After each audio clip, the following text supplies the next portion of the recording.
নমস্কার বন্ধুরা, অনুদীপ কিচেনে আপনাদের সবাইকে স্বাগত। আশা করি সবাই ভালো আছেন, সুস্থ আছেন ও সাবধানে আছেন। বন্ধুরা, আজকে একটা সম্পূর্ণ সন্ধ্যেকালীন ভিডিও নিয়ে এসে গেছি। আজকে আমি বানাবো চিংড়ির পুরভরা পুঁই পাতার চপ। পুরো ভিডিওটা দেখার জন্য অনুরোধ থাকলো। যদি ভালো লেগে থাকে লাইক, শেয়ার ও সাবস্ক্রাইব করে দেবেন, আর পাশে থাকা বেল আইকনটি প্রেস করে দেবেন যাতে সবার আগে নোটিফিকেশান আপনার কাছে পৌঁছে যায়। চলুন তাহলে রেসিপিটি শুরু করা যাক। প্রথমে কেটে রাখা আলুগুলো আমি সিদ্ধ করে নেব। এবার চাপা দিয়ে গ্যাসকে মিডিয়াম ফ্লেমে রেখে আলুগুলোকে ভালো করে সিদ্ধ করে নেব।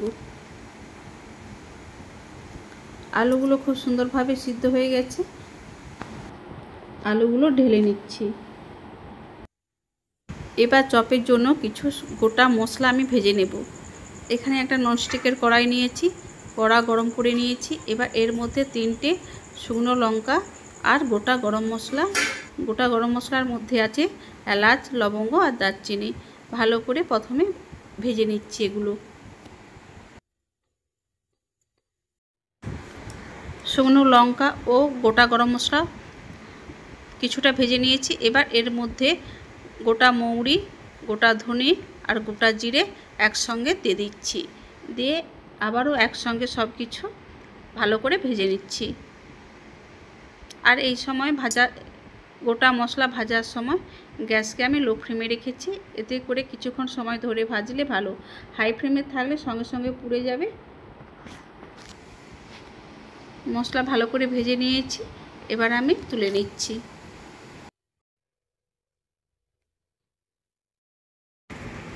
আবার ওই কড়ার মধ্যে দিয়ে দেবো সামান্য পরিমাণে সর্ষের তেল। সর্ষের তেল একটু কড়ার মধ্যে ভালোভাবে ছড়িয়ে দেব। এবার এর মধ্যে দেব সামান্য পরিমাণে হলুদ আর সামান্য পরিমাণে লবণ।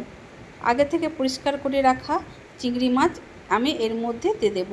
দিয়ে ভালো করে ভেজে নিচ্ছি। চিংড়ি মাছগুলো হালকা করে ভেজে নিয়েছি, এবার আমি তুলে নেব। এবার পুঁই পাতা চপের জন্য আলুর পুর রেডি করে নেব। প্রথমে দিচ্ছি সর্ষের তেল। পুরটা আমি সর্ষের তেলেই করব। সর্ষের তেল দিয়ে তেল গরম করে নিয়েছি। এবার এর মধ্যে মোটা করে কুচিয়ে রাখা পেঁয়াজ দিয়ে দেব। চপের মধ্যে একটু পেঁয়াজ মোটা করে দিলে খাওয়ার সময় চপের মধ্যে পেঁয়াজ পড়বে, খেতে খুব ভালো লাগবে। পেঁয়াজকে দেওয়ার পরে আমি এর মধ্যে দিয়ে দিচ্ছি পরিমাণ মতো লবণ। দিয়ে পেঁয়াজকে ভালো করে ভেজে নরম করে নেব। এবার এর মধ্যে দিয়ে দিচ্ছি থেতো করা রসুন আর দিয়ে দেব থেতো করা আদা। এবার সব কিছু ভালো করে সুন্দরভাবে ভেজে নিচ্ছি। ভালো করে কিছুটা সময় ধরে গ্যাসকে মিডিয়াম ফ্লেমে রেখে ভেজে নিয়েছি। এবার আগে থেকে সিদ্ধ করা আলু আমি এর মধ্যে দিয়ে দিলাম। আলুর ছাল এখানে রেখেছি। চপের মধ্যে আলুর ছাল থাকলে খেতে খুব ভালো লাগে। এবার ডাল ঘাটার কাঁটা দিয়ে ভালো করে আলুগুলোকে একদম ম্যাশ করে নেব।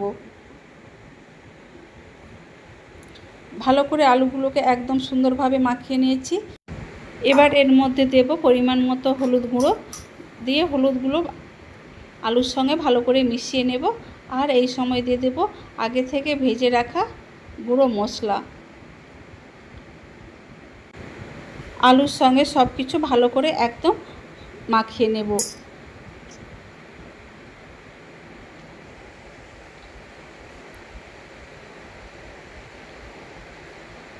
আলুর পুর একদম রেডি। এবার এর মধ্যে আমি ভেজে রাখা চিংড়ি মাছ দিয়ে দেব। দিয়ে আবারও ভালো করে মিশিয়ে কড়াই থেকে নামিয়ে ঠান্ডা করে নেব। এবার চপ করার জন্য একটা ব্যাটার তৈরি করে নিচ্ছি। এখানে নিয়েছি 1 বাটি বেসন। এবার দিচ্ছি এর মধ্যে সামান্য পরিমাণে হলুদ গুঁড়ো, লঙ্কা গুঁড়ো আর দিয়েছি কালো জিরে আর সামান্য পরিমাণে খাওয়ার সোডা। দিয়ে অল্প অল্প জল দিয়ে একটা থকথকে ব্যাটার তৈরি করে নেব। ব্যাটারটা আমি এরকমভাবে তৈরি করে নিয়েছি। এবার 5 মিনিটের জন্য ঢাকা দিয়ে রেস্টে রেখে দিচ্ছি। এই সময় আমি পুঁই পাতার মধ্যে পুর দিয়ে রেডি করে নিচ্ছি। পুঁই পাতাগুলো আগে থেকে পরিষ্কার করে ধুয়ে জল ঝেড়ে নিয়েছি। এবার এর মধ্যে চিংড়ি মাছের পুর, হাতের মধ্যে কিছুটা পুর নিয়ে লম্বা করে নিয়েছি হাত দিয়ে।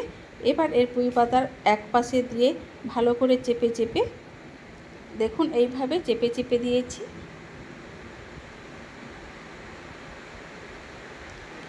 ভালোভাবে পুর দেওয়া হয়ে গেছে। এবার আমি অপর পাশের পাতা এরকমভাবে চেপে একটু মুড়ে দেব। দেখুন কি সুন্দর জয়েন হয়ে গেছে। এবার বেরিয়ে থাকা আলুর পুর আমি সাইড থেকে কেটে নিচ্ছি। একটা চিংড়ির পুর ভরা পুঁই পাতার চপ রেডি। আমি আবারও একটা করে দেখাচ্ছি একই রকমভাবে। আমি আবার একটা পাতা নিয়েছি, কিছুটা পুর হাতে করে চেপে লম্বা করে নিয়েছি। এবার এর পাশে আমি দিয়ে ভালো করে পাতার মধ্যে চেপে দিচ্ছি।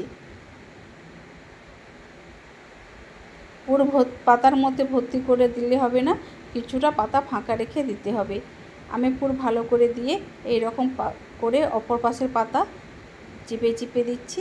এতে করে পুর আর বাইরে বেরোবে না এবং ভিতরের মধ্যে একদম পাতার মধ্যে চেপে থাকবে। আমি সব পুঁই পাতার পুরগুলো রেডি করে নিয়েছি। এবার সাদা তেল কড়াই গরম করে নিয়েছি সুন্দরভাবে। এবার আমি আগে থেকে তৈরি করে রাখা ব্যাটার ভালো করে মিশিয়ে নেব। এবার পুঁই পাতার পুর ভরা রেডি করা ছিল। এবার ওই ব্যাটারের মধ্যে ডুবিয়ে আমি গরম তেলের মধ্যে দিয়ে দিয়েছি। এবার কিছুক্ষণের জন্য আমি হতে দিচ্ছি। দেখুন কি সুন্দর ফুলে উঠেছে। এবার আমি এক পিঠ উল্টে দেব। আবারও কিছুক্ষণের জন্য অপেক্ষা করব। আমি ভালোভাবে দুই পিঠ ভেজে নিয়েছি। এবার কড়াই থেকে তুলে নেব। এরকমভাবে সব পুঁই পাতার পুর ভরা পুঁই পাতার চপ আমি রেডি করে নেব। দেখলেন বন্ধুরা কত সহজে এবং টেস্টি পুর ভরা পুঁই পাতার চপ রেডি। এবার আমি একটা প্লেটে করে পুর ভরা পুঁই পাতার চপ নিয়েছি। এবার এর মধ্যে উপর থেকে বিট লবণ ছড়িয়ে দেব। চিংড়ির পুর ভরা পুঁই পাতার চপ একদম রেডি। বন্ধুরা একবার বাড়িতে অবশ্যই বানাবেন এবং আমাকে কমেন্ট করে জানাবেন কেমন হয়েছে। বন্ধুরা চিংড়ির পুর ভরা পুঁই পাতার চপ দেখবেন। যদি রেসিপিটি ভালো লেগে থাকে তাহলে লাইক, শেয়ার ও সাবস্ক্রাইব করে দেবেন। আর পাশে থাকা বেল আইকনটি প্রেস করে দেবেন যাতে সবার আগে নোটিফিকেশান আপনার কাছে পৌঁছে যায়। সবাই ভালো থাকবেন, সুস্থ থাকবেন, সাবধানে থাকবেন।